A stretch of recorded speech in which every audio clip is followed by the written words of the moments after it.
अस्सलाम वालेकुम। आज के सच के साथ मैं हूं वसीम अब्बासी और सर्दी बिल्कुल बरकरार है इस्लामाबाद में। आप जैसा कि आप मेरे कोट से देख सकते हैं, सर्दी के बावजूद ड्यूटी इज़ ड्यूटी। तो आपसे बात करनी है और एक एक्सक्लूसिव ख़बर है, दिलचस्प ख़बर है लाहौर से, हल्का NA 119 से, जहां से मरियम नवाज़ इलेक्शन लड़ रही हैं। वहां पर क्या हालात हैं, रिज़र्व सीट्स की MPAs MNAs जो हैं वो ख़ासी मुश्किल का शिकार हैं, वो क्या वजह है मैं आपको बताऊंगा आज।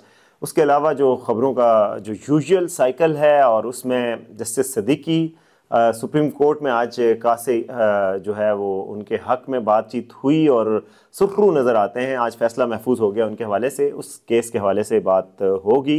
इमरान खान साहब ने कॉल दे दी है अपनी तमाम उम्मीदवारान को, और वार्निंग भी दी गई है जो लोग नहीं निकलेंगे एतवार से, जो उम्मीदवार नहीं निकलवा सकेंगे उनके टिकट भी लूज़ हो सकते हैं। तो ये भी एक बड़ी चीज़ है। और साइफर केस डिसाइसिव मरहले में दाखिल हो गया। आज असद मजीद साहब ने भी गवाही दी। क्या गवाही दी है? और इमरान खान साहब ने बातचीत की और फिर साजिश की बात की। उन्होंने कहा कि जनरल बाजवा के लिए था और हमें तो इतफाक़ से मिल गया था, वरना वो हमारे हाथ नहीं चढ़ना था। डोनाल्ड नून साहब बाजवा साहब के साथ मिलकर साजिश करके हमारी हुकूमत गिराना चाह रहे थे, और साजिश तो कामयाब हुई, हमारी हुकूमत गिर गई। क्या क्या उन्होंने कहा, हुसैन हक्कानी के हवाले से बात की कि उनको कितने पैसे मिले, ये बात आपसे बताएंगे। तो सबसे पहले जनाब, सबसे पहले ये ख़बर कि मैंने आपको बताया था कि लाहौर से बड़ी दिलचस्प ख़बर है। लाहौर में हल्का NA 119 जहाँ पे मरियम नवाज़ साहिबा उम्मीदवार हैं। आज वैसे लाहौर में हल्का NA 130 से नवाज शरीफ साहब बाहर निकले और काफ़ी लोगों की सपोर्ट भी नज़र आई है, और ख़ासे वहाँ पर सीन्स बने हैं, उनकी वीडियोस वायरल हो रही हैं कि जी मुहिम शुरू हो गई, फाइनली आवाम में निकले, लोगों ने उनको वेलकम किया और रौनक नज़र आई लाहौर में। जैसे कि बिलावल साहब को भी था कि रौनक नहीं है, कोई कैंपेन का मूड नज़र नहीं आ रहा था, तो अब फाइनली किक ऑफ की है। मगर मेरी फोकस है हल्का NA 119, हल्का 119। वहाँ पर जनाब अवाम की तो जो मुश्किलात होंगी नहीं होंगी, ख़वातीन जो नून लीग की रिज़र्व सीट्स की उम्मीदवारान हैं उनके लिए बहुत मुश्किलात हैं जनाब। उन सब के हवाले से मैं आपको बताऊँ कि उनकी ड्यूटीज़ लगी हैं और दौड़ें लगी हुई हैं जनाब। हर रोज़ कोई ना कोई वीडियो आ रही है, कोई ना कोई तस्वीर आ रही है किसी खातून MPA की जो वहाँ पर गली गली घर घर जा जा के कैंपेन करी हैं, और कैंपेन करी हैं मरियम नवाज़ साहिबा के लिए। चूँकि मरियम नवाज़ साहिबा उम्मीदवार हैं कौमी असम्बली के हल्के की, तो वहाँ पर जनाब पूरी पावर मुस्लिम लीग नून ने झोंकी, और पावर में जो ख़वातीन MPs हैं, ज़ाहिर है मरियम नवाज़ साहिबा भी खातून हैं, तो उन्होंने अपनी जो टीम पूरी है वो वहाँ पर झोंकी है। और दूर दूर से भी जो अपने हल्के छोड़कर रिज़र्व सीट्स की MPs को ख़ास तौर पे हिदायत की गई है कि हल्के में पहुँचें, हर सूरत में पहुँचें, सब काम छोड़ें और हल्के में आएँ। तो वहाँ पर बड़ी दिलचस्प, कोई तंदूर पे जा रहा है, कोई जनाब वो ऐसी ऐसी जगहों पे जा रही हैं, ज़ाहिर है पढ़ी लिखी भी और बड़ी एलीट क्लास की MNAs और MPAs की कैंडिडेट्स हैं, और जनाब वो उन जगहों पे उनको जाना पड़ रहा है जहाँ पर पहले हमने उनको नहीं कहीं ज़्यादातर देखा। तो हिना परवेज़ भट्ट हैं, वो नज़र आ रही हैं, उनकी कैंपेन नज़र आ रही है। सानिया आशिक साहिबा हैं, आमना हसन शेख हैं, सलमा भट्ट हैं, और कोई ये पूरा जो रिज़र्व सीट्स है ना उनकी शामत आई हुई है। और उनको कहा गया है कि भाई हल्कों में और कहीं कोई आराम नहीं करना जनाब, जितवाना है मरियम नवाज़ साहिबा को वहाँ से। और उस हल्के में जनाब उनकी ड्यूटियाँ लगी हुई हैं, और सख्त ड्यूटियाँ लगी हुई हैं, वो जो पलक झपकने की इजाज़त नहीं है। तो यही वजह है कि आपको तस्वीरें और वीडियोस और सब नज़र आ रही हैं। उनको स्पेशल फ़ोन्स गए हैं, सबको जिस जिस हल्के में जो था उनको बुलाया गया, तलब किया गया, और उनकी ड्यूटी लगाई गई कि भाई आपने इस हल्के से नहीं हिलना, मरियम नवाज़ साहिबा को जिताना है। फिर मैंने कुछ तहकीक की हल्के की डायनामिक्स के हवाले से। इसी हल्के में आपको पता है चंद दिन कबल ख़बर आई थी, महर वसीम साहब जो कहा गया था कि जी PTI के टिकट होल्डर हैं, उन्होंने मरियम नवाज़ साहब के हक़ में बैठने का ऐलान कर दिया। उसको मैंने फैक्ट चेक करवाया था, और उस फैक्ट चेक में वो मुकामी वहाँ के सहाफ़ियों और क़यादत से बात करके तो वो पता चला कि ये जो महर वसीम हैं वो कैंडिडेट नहीं थे PTI के। PTI की जो कैंडिडेट हैं वो जनाब इबाद फ़ारूक के भाई शहजाद फ़ारूक वो कैंडिडेट हैं, और वो वहाँ खड़े हैं। ताहम वहाँ पर ये हल्का परवेज़ मलिक साहब मरहूम का है, उनके बेटे भी वहाँ से जीते हुए हैं। ये पहले 127 होता था NA 127, अब एक NA 119 है। और इस हल्के में नून लीग की खासी मकबूलियत है, और अभी भी फुटप्रिंट्स अच्छे हैं। जो लोग वहाँ पे गए हैं और जो कैंपेन करने गए हैं, नून लीग के वर्कर्स और कारकुन और रिज़र्व ख़वातीन भी, वहाँ पर उनको पता चला है कि हालात फेवर में हैं और चांसेस ब्राइट हैं। मतलब पोलिंग डे तक वैसे तो कुछ नहीं कह सकता, लेकिन इस हल्के में चांसेस हैं। मगर उसके बावजूद चांस नहीं लेना चाह रही मरियम नवाज साहबा, और उन्होंने जनाब उन MPs की ड्यूटी लगा दी है कि भाई सिर्फ यही नहीं होता कि तस्वीरें बनाएं और सेल्फियाँ बनाएं और तारीफ़ों के ट्वीट्स करें, जाएं और हल्के में जाके फैल जाएं और घर घर मेरा पैगाम पहुंचाएं कि मरियम नवाज को वोट देना है आपने 8 फरवरी को। तो वो ड्यूटियों पे बेचारी असाइनमेंट्स पे हैं सारी, और वहाँ पर जा रही हैं और लगातार काम हो रहा है। हल्के बेशक अपने हल्के में अपने उम्मीदवार के साथ नहीं, जिस जिस हल्के की मुकामी है, ज़ाहिर है ये रिज़र्व सीट्स पे कैंडिडेट्स हैं, मगर जिस जिस हल्के में वो हैं वहाँ पर नहीं जा पा रही, और उनकी सबकी ड्यूटी है कि यहाँ से आपने नहीं हिलना। तो ये एक दिलचस्प ड्यूटी, अगले दिनों में आप मज़ीद देखेंगे कि वीडियोज़ आ रही होंगी जनाब, तस्वीरें आ रही होंगी किसी चाय वाले, तंदूर वाले, सब्ज़ी वाले घरों में ख़वातीन के साथ, आम ख़वातीन के साथ इन ख़वातीन की बातचीत की, और प्रूफ ऑफ परफॉर्मेंस यानी कि दिखाना कि तस्वीर बना के भाई मैं इधर ही हूँ और इधर गई थी, कि हम खड़े थे। वो कहते हैं ना पता नहीं कौन कौन गवाही देगा कि हम खड़े थे, खान साहब का नारा, तो ये गवाहियाँ भी हैं। तो ये एक चीज़ थी, मैंने कहा आपको बताऊँ कि ये वहाँ पर ड्यूटी लगी हुई है, और कैंपेन जो है वो बाकायदा तौर पर बड़े ज़ोर शोर से शुरू कर दी गई है। दूसरी चीज़ साइफ़र केस के हवाले से थी, आज असद मजीद साहब ने भी पेश की। आपको पता है गुज़श्ता 2-3 दिनों में हर कोई तकरीबन अपनी गवाही पेश कर चुका है। कल साबिक़ सेक्रेटरी ख़ारजा वो भी आए थे, सोहेल साहब। उसके अलावा परसों आज़म खान साहब, और आज़म खान साहब की स्टेटमेंट पे बहुत बहस हुई थी। तो साइफ़र केस में आज जो असद मजीद साहब ने बयान दिया है उसमें उन्होंने जनाब बताया कि मुलाकात हुई थी 7 मार्च को, मुलाकात बाकायदा नोट लेके हुई थी, नोट्स लिए गए थे, फिर हमने और डोनाल्ड लू साहब ने हमसे बात की थी। उस वक्त तहरीक अदम एतमाद, ज़ाहिर है आपको पता है उन दिनों में उससे बहुत पहले तहरीक अदम एतमाद की बात हो चुकी थी, अपोजिशन ने महीनों पहले अनाउंस किया था, बल्कि मीडिया, हमें याद है कि मीडिया उनसे पूछता था भाई कब तहरीक अदम एतमाद ला रहे हैं, आपकी सिर्फ बातें ही हैं, तो वो कहते थे नहीं भाई लाई जा रही है, लाई जा रही है। 5-6 महीने से तैयारी करे थे। तो ये बात कहना कि जी डोनाल्ड लू को पता लग गया अगले दिन तहरीक अदम एतमाद आई, उससे पहले उसको कैसे पता लगे, सब दुनिया को पता था। डोनाल्ड लू कोई एडा भी पागल नहीं है, वो उधर बैठा हुआ है अगर अमेरिका में, तो उनको इतना तो पता लग जाता, अखबार ही पढ़ लेता वो, डॉन अखबार पाकिस्तान का, द न्यूज़, तो भी उसे पता लग जाता। ये खाकसार आपको पता है DGISPR थे जब, तो मैंने सवाल किया था वहाँ पर, मैंने कहा था जो आज इमरान खान साहब ने भी कहा है वहाँ पे कि जी अगर ये साजिश नहीं थी या वहाँ से कोई मुदाखलत नहीं थी तो डीमाश क्यों किया गया था, जो अमेरिका के पाकिस्तान में सफ़ीर है उनको डीमाश किया गया था, तो ये क्यों किया गया था। डिमाश यानी एक एहतजाज लॉन्च करना होता है डिप्लोमेटिक, तो वो पाकिस्तान ने किया था। असद मजीद साहब ने आज बताया कि उन्होंने तजवीज़ दी थी कि इनको डिमाश किया जाए क्योंकि लैंग्वेज अनयूजुअली स्ट्रॉन्ग है, अदरवाइज़ साजिश का कोई लफ्ज़ नहीं है, धमकी का कोई लफ्ज़ नहीं है उस साइफ़र में। ये असद मजीद साहब ने गवाही दी है। तो मैंने ये सवाल DGISPR साहब से भी किया था, तो उन्होंने कहा था कि जी ये साजिश नहीं, मुदाखलत हुई है, यानी कि हमारे मामलात में, इंटरनल अफेयर्स में बात उन्होंने क्यों की, ये लैंग्वेज क्यों यूज़ की, इसलिए हमने बात की थी।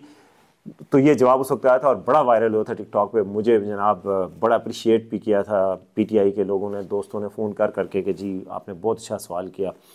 मगर बात यह है कि आज इमरान खान साहब से जब ये बात हुई, इमरान खान साहब ने भी यही कहा कि जी, उन्होंने कहा पाकिस्तान की तारीख़ में ऐसा साइफ़र कभी नहीं आया, साइफ़र आया था इसीलिए डिमाश हुआ है, धमकी थी, धमकी आती है और उस पर अमल हुआ है। और उन्होंने कहा कि राजा रियाज़ और दूसरे अपोजिशन के लोगों की अमरीकी सफ़ीर से मुलाकातें हुई थी। राजा रियाज़ उस वक्त PTI के थे, बाद में वो बाजी उल्टा गए थे और यानी दूसरी तरफ चले गए थे, मैं वो लफ्ज़ यूज़ नहीं कर रहा ना, तो बहरहाल वो दूसरी तरफ चले गए थे। मगर और उन्होंने कहा कि जी अरशद शरीफ मरहूम जो है, उन्होंने पूरा प्रोग्राम किया था कि कौन कौन से लोग अमरीकी सफारतकार से मिले हैं। और इमरान खान साहब ने कहा जी हुसैन हक्कानी को उस वक्त $35,000 दिए गए थे और लॉबिंग के लिए रखा गया था, और हमारी हुकूमत ने रखा था, हमारी मर्ज़ी के बगैर जनरल बाजवा साहब ने रखा था। ये उन्होंने आज बड़े बड़े इल्ज़ामात उन पर लगाए हैं। और फिर उन्होंने कहा कि जी हमारे ख़िलाफ़ जो ये हुई है साजिश, इसी से हमारी हुकूमत बदल गई थी, तो हुकूमत ना बदलती अगर साजिश ना हुई होती तो। और उन्होंने कहा कि जो डोनाल्ड लू ने साइफ़र भेजा था वो बाजवा साहब के लिए था, हमें तो इत्तफाक से मिल गया था। मैं आपको इस पर कुछ अपनी राय देना चाह रहा हूँ। एक तो ये बात कि मेरे ख्याल में ये साजिश नहीं थी, साजिश इस तरीके से नहीं होती। अगर कोई साजिश करना चाहे अमरीकी, तो सफ़ीर, पाकिस्तान के सफ़ीर को बुलाकर कोई साजिश कर नहीं बताता। साजिशें होती हैं तो साजिशों का पता भी नहीं चलता, सफ़ीरों से छुपा के रखी जाती हैं। सफ़ीर बहरहाल हुकूमत पाकिस्तान का नुमाइंदा है। जैसा कि सबने देखा कि असद मजीद ने आके अपने प्राइम मिनिस्टर को भी बताया, अपने सेक्रेटरी खारजा को भी बताया, सफ़ीर ने बताना था। और सिर्फ बाजवा साहब के लिए होता तो वो डिफेंस सेक्रेटरी, वो पाकिस्तान के डिफेंस अटैची होता है जो एम्बेसी में, उनसे मिलते। भाई उसने तो सिविलियन गवर्नमेंट के सफ़ीर से बात की, और बात करके 2-3 इश्यूज़ पे बात की थी उन्होंने। उसने कहा था कि जी जिस दिन यूक्रेन पे रूस ने हमला किया उसी दिन आपके प्राइम मिनिस्टर उधर जाके मिले। फिर यूरोपीय यूनियन के ख़िलाफ़ बयान किया था, क्या हम ग़ुलाम हैं, ये करेंगे। यूरोपीय यूनियन ने ख़त लिखा था, उसका जलसे में इस तरह का अनडिप्लोमेटिक लैंग्वेज में जवाब दिया था। वो इन चीज़ों पर मिला के वो बात कर रहे थे कि ये जो खान साहब हैं उन्होंने जो वतीरा अपनाया हुआ है इससे ये गलत बात है, और इनके ख़िलाफ़ तो अब तरीक़े में एतमाद आ रही है। यानी मदाखलत की बिल्कुल बात ठीक है, लेकिन साजिश जो होती है ना अगर हुकूमत हिलाने की, जैसे कि कुछ शुमाली अमरीका के ममालिक में, और अमरीका हिलाता रहा है हुकूमतें, लेकिन वो इस तरह बुला बुला के ये नहीं कहते भाईजान बात सुनना, हमने ना एक साजिश करनी है आपके मुल्क में, और हम धमकी दे रहे हैं कि इमरान खान को हटा दो वरना हम वो कर देंगे, इमदाद बंद और मुश्किल हालात शुरू और ये और वो। हालांकि आप रेट्रोस्पेक्टिवली अभी देखें तो क्या इमरान खान के हटाने के बाद कोई मुश्किल हालात ख़त्म हो गए थे? हम तो डिफ़ॉल्ट के करीब पहुंच गए थे। कौन सी अमेरिका की इमदादें यहाँ पे बसें भर भर के आई या क्या हुआ उसके बाद IMF के कोलैप्स के वर्ज पे हम पहुंच गए। IMF ने इतनी टिबरी टाइट की पाकिस्तान की, तो ये अगर अमेरिका हमारे साथ होता तो वो बहारें जो आनी थी वो किधर है? तो इसलिए मैं भाई, ये मेरी राय है, इन्फॉर्म्ड ओपिनियन है, अमेरिका ने गलत लैंग्वेज यूज़ की। साइफर पे जो इमरान खान के ख़िलाफ़ केस है वो बहुत ही स्ट्रॉन्ग खामखा का मेरे ख्याल में बहुत ज़्यादा बना हुआ है, कोई इतना बड़ी बात नहीं। सिर्फ यानी ये जो बात कहा जा रहा है कि बहुत ऑफिशियल सीक्रेट लीक किए ये बात भी मैं नहीं मानता, लेकिन ये जो खान साहब साजिश की बात करते हैं, बिल्कुल साजिश की बात मैं नहीं मानता। ना इस तरीके से साजिश हुई, ना वो हुआ, उन्होंने पोलिटिकली यूज़ किया उसको। साइफर था, साइफर क्यों ना होगा? साइफर नहीं हो तो पाकिस्तान के सफारत खानों का क्या काम है? लोग कहते हैं जी देखो मान लिया साइफर था, क्यों नहीं साइफर था? सबको पता है साइफर था। साइफर हर हफ्ते आना होता है, साइफर तो सफ़ीर का काम होता है भेजना। साइफर क्या होता है? सफ़ीर की अपनी रिपोर्ट होती है, सफ़ीर अपनी रिपोर्ट अपने मुल्क नहीं भेजेगा तो सफ़ीर किस लिए खड़े होते हैं? हर मुल्क से साइफर आते हैं, हर मुल्क से साइफर आते हैं, अभी भी साइफर आ रहे होंगे अमेरिका से, सऊदी अरब से, ईरान से, हर मुल्क से साइफर आते हैं। तो साइफर था ही था भाई, साइफर का मसला नहीं है, साइफर था। मगर ये साजिश वाली बात, ये धमकी वाली बात नहीं। अमेरिका ने एक बात की, वो बात करते रहते हैं, और भी ममालिक पाकिस्तान से ऐसे ही अंदाज में बात कई कर देते हैं, कभी नहीं भी करते, और लेकिन ये बात अनयूजुअल थी जिसकी वजह से पाकिस्तानी हुकूमत ने उसको डिमाश भी कर दिया था।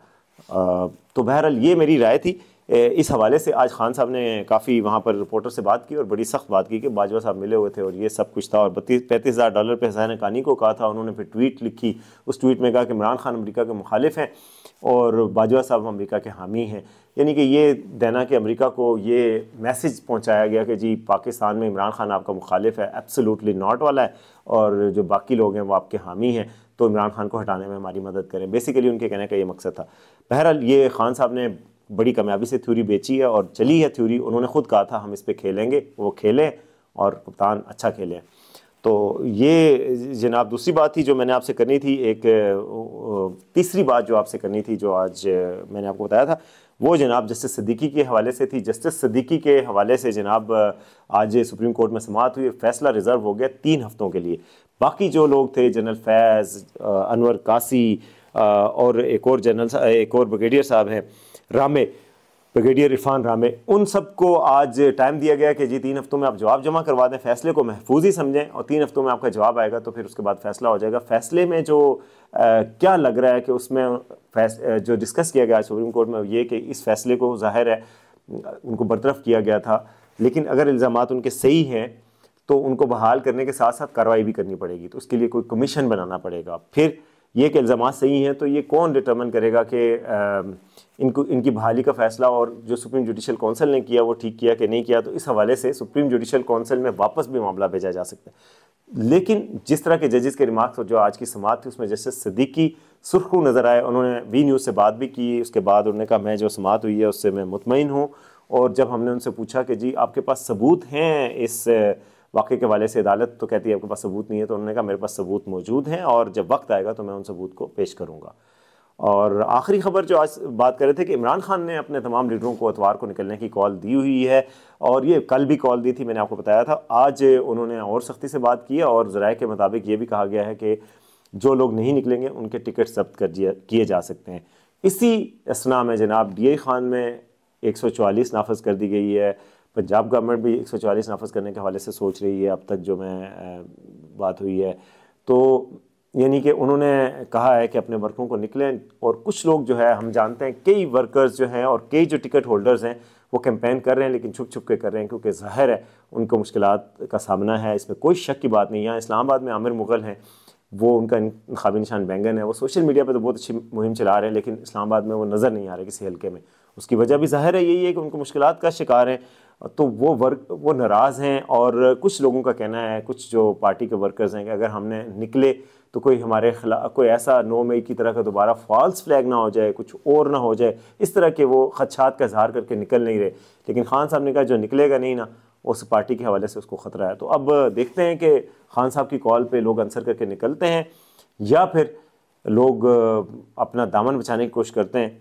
लेकिन एक मुश्किल इम्तिहान में खान साहब ने डाल दिया। इतवार को कॉल दी है उन्होंने निकलने की, अब देखते हैं कितने लोग निकलते हैं और कितने लोग नहीं निकलते। अब तक के लिए इतना ही, देखते रहिए आज का सच।